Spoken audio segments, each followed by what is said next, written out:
Hey guys, welcome back to today's video. Today is Friday, April 30th, 2021, and today I'm going to be talking about the Joe Biden administration and what they've actually been going through for the past 100 days and why we've seen a pretty sudden surge in urgency from the Democratic Party to pass major pieces of legislation. With the first 100 days officially underway, this marks a major milestone set partly through a precedent by President Franklin Delano Roosevelt that was essentially a milestone that marked the initial and most important time of the first term, or the second term really, and the first 100 days signify what is going to be outlined for the next 4 years. And what we've seen so far is that there were major pieces of legislation passed, for example, the American Rescue Plan, but there were also some major parts that fell out. Some things that were broken. There were broken promises, I can tell you that, as that is with every politician, including President Trump, Obama, Bush, Clinton. Pretty much all the modern presidents and all the presidents in United States history always break promises, and Biden isn't necessarily different. Now, we're going to be going through two different articles here, just talking about the major pieces. I'm not going to spend too much time going through what we already know. We know the American Rescue Plan has passed. We know about the vaccination efforts. I'm going to try to keep this video very brief. And I just want to discuss, what the electoral impact is from these first 100 days and what Biden's administration is receiving in terms of an overall response. Because I can tell you now, it's actually been mildly positive. Before we get into the actual data, before we get into the actual breakdown over the first 100 days, we can actually see here that Biden is actually remaining pretty popular. He's overall up 41.7% of the American public disapproves of him, and then 53.6% approves of him, which puts him around 11 points up, I believe. If I'm not mistaken, it should be somewhere around there, 41.7, 11.9. So it's not nearly as good as it was when he was up 15, sometimes 16 points, sometimes actually, I think right around here, up 20 points, but it's still in the positive, and relative to President Trump, it's not nearly as bad as it was for him, and it's actually a little bit, on par with George W. Bush and Bill Clinton. So, we're 101 days into the presidency. I was going to make this video last night, but I decided against it just because I wanted to get a little bit more information to show you guys, and it was a lot of things going out yesterday, so I was kind of busy. But here I am today, talking about the first 100 days, and we can actually see how it compares to the overall Obama, Bush, Clinton administration, and the Trump administration, of course, which goes without saying. And I've highlighted a few things here that I really want to focus on. I don't really want to focus too much time on everything else because we do have something else to talk about within this video.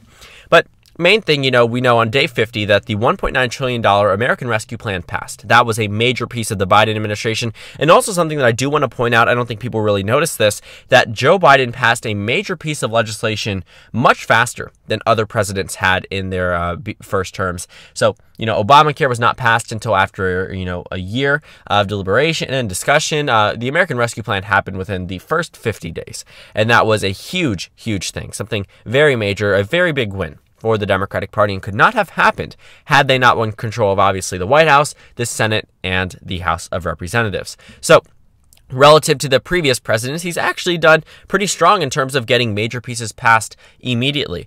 If you're looking at the numbers based off the approval rating, what you also might notice is that the Biden administration is actually on par with Clinton and Bush, 58%, 58%, 54%, and then a huge increase for Obama, up to 61%. Actually not too huge relative to Clinton and Bush, but still an increase relative to Biden. But then compared to President Trump, Biden has around 12 points more support than Trump did in his first 100 days. So I think that is also something that's worth noting, because we've been covering the approval rating, and you really need to put into perspective how much better is he doing than the previous administration. Like FiveThirtyEight mentions, it's a historic low, but the highest approval rating for Biden was actually 55.1%, right around the announcement of the 100 million stimulus checks being sent out right as a result of the COVID-19 relief bill passing.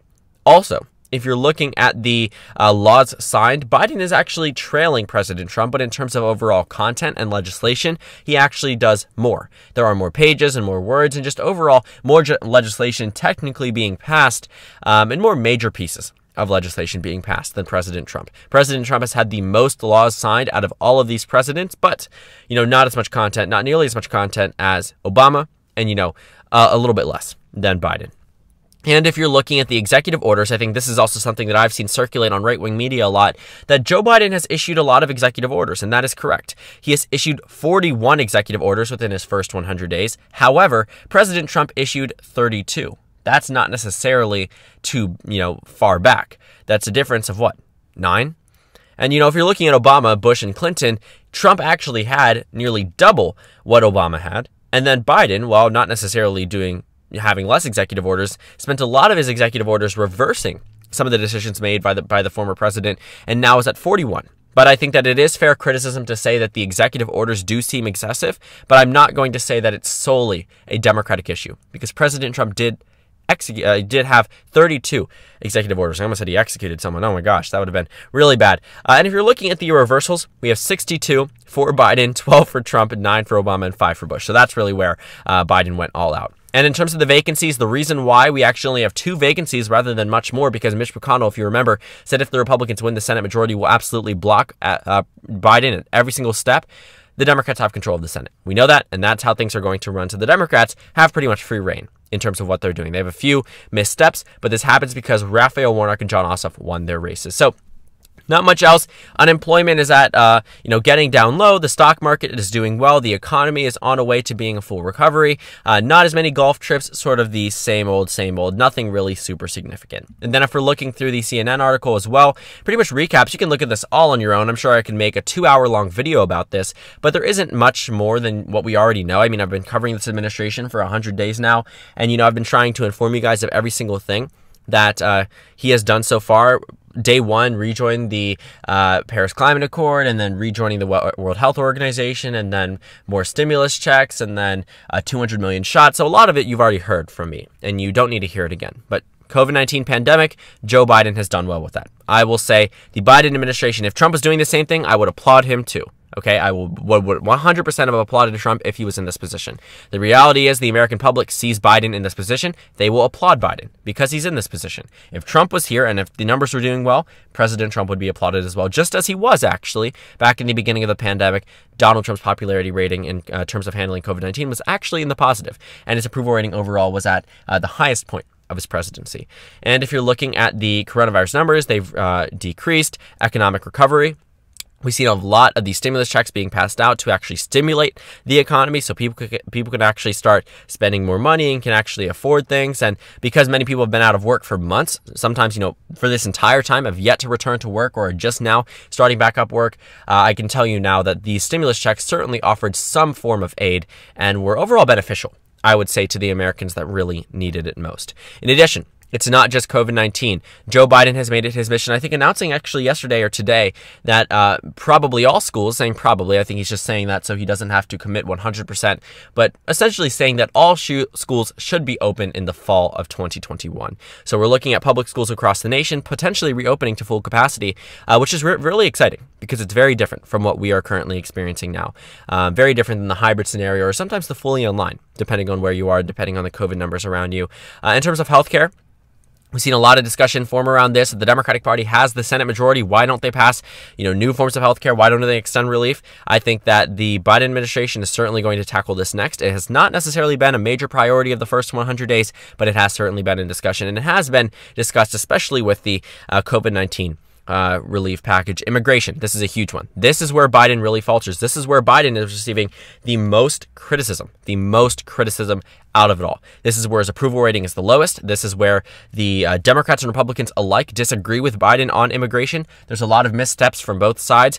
Biden is getting a lot of flack for immigration, and this is where he truly will find a detrimental blow to his party if they do not recover these immigration numbers, because COVID-19 will come and go, immigration will not. Biden needs to recover these numbers. This is truly where I think this is the worst part of the first 100 days for Joe Biden's administration. Foreign policy, Biden promises to withdraw all troops from Afghanistan. And if you're looking at the numbers, it's the lowest since 2001. So that's actually very good. Climate crisis, again, rejoin Paris Climate Accord, committing the United States to being more climate conscious compared to the previous administration, a lot. The Black Lives Matter movement has been a major part of the first 100 days. It's still very popular, still very popular in the eyes of many American voters. When they go to the ballot box, many of them are going to think about racial inequality, racial justice, racial equity. They're going to think about anti-Asian hate. They're going to think about, racial discrimination in the workplace, gender discrimination, sexuality discrimination, a lot of these things. Social justice, a huge thing for the Biden administration, something he has really jumped on as a major part. And then, overall, the Biden administration definitely taking a much more progressive tone towards his administration. I think if you're looking at the promises, some of these things would have never been promised under President Obama. Some of these things would have never been discussed under President Obama, under the Democratic Party of 2009 or 2013. When Obama was inaugurated in 2009, 2013, the radar didn't even expand this far. Obama did not win his re-election bid by campaigning for gay rights, period. That was not under consideration in 2012. The fact that it is commonly accepted now and 60% plus means that the Democratic Party in the Biden administration needs to take a turn.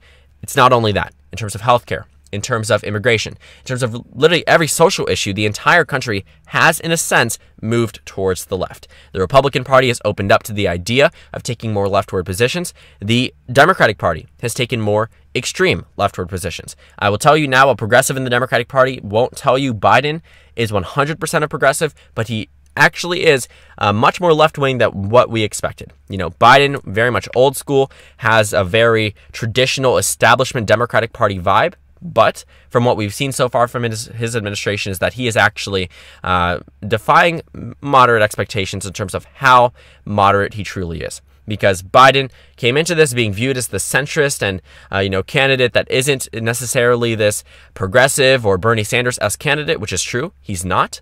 But he certainly is, I will say, in many senses, much more left-wing than Obama and much more left-wing than all of the Democratic presidents before him in terms of social issues, maybe not necessarily economic issues, but socially speaking, at least in modern history, Biden seems to be the most left-wing one, and I really don't think that's discussed as often as it should be, because it also is a major thing to point out that if Biden takes more progressive stances, the Democratic Party inherently will become more progressive, and I really think that's something that we are really skipping over when we talk about and analyze the Biden administration and his impact on the overall Democratic Party.